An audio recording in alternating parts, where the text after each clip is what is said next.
Tripura electricity consumer অ্যাসোসিয়েশনের পক্ষ থেকে বিদ্যুৎ পরিষেবা ও বিদ্যুৎ বিল সংক্রান্ত বিভিন্ন সমস্যা প্রতিবাদে ৬ দফা দাবি আদায়ের লক্ষ্যে আজ ভুতুরিয়া বিদ্যুৎ নিগমের কার্যালয়ে একটি ডেপুটেশন প্রদান করা হয়। সংগঠনের প্রতিনিধিরা অভিযোগ করেন, বিদ্যুৎ বিলে নানা ধরনের অসঙ্গতি, মিটার রিডিং এর ত্রুটি, গ্রাহকদের অভিযোগে দ্রুত নিষ্পত্তি না হওয়া এবং পরিষেবার মানের অবনতির কারণে সাধারণ মানুষ প্রতিনিয়ত ভোগান্তির শিকার হচ্ছেন। তাদের দাবি, বিদ্যুৎ নিগমের একাধিক সিদ্ধান্তের ফলে সাধারণ গ্রাহকদের অযথা আর্থিক চাপের মুখে পড়তে হচ্ছে এবং অনেক ক্ষেত্রে গ্রাহকদের স্বার্থ উপেক্ষিত হচ্ছে।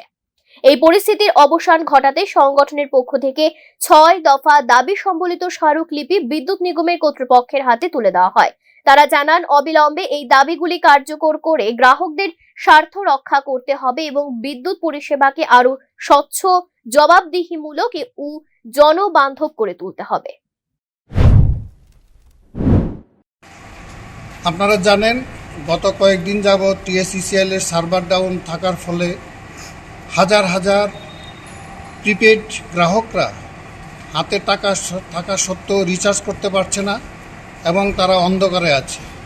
আমরা ইলেকট্রিসিটি কনজিউমার অ্যাসোসিয়েশনের পক্ষ থেকে তার তীব্র প্রতিবাদ করছি এবং এই মে মাস থেকে তারা হঠাৎ করে বিদ্যুতের bill, fixed charge, duty charge, FPPP charge এগুলি সমস্ত যে বাড়িয়ে দিয়েছে অস্বাভাবিক হারে, তারও প্রতিবাদে আমরা আজকে এখানে ৬ দফা দাবিতে এখানে আমরা একটা এমডির নিকট ডেপুটেশন দিতে এসে।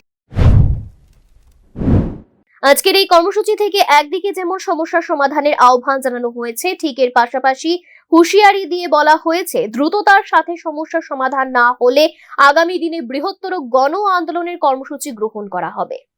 Bureau report, news now.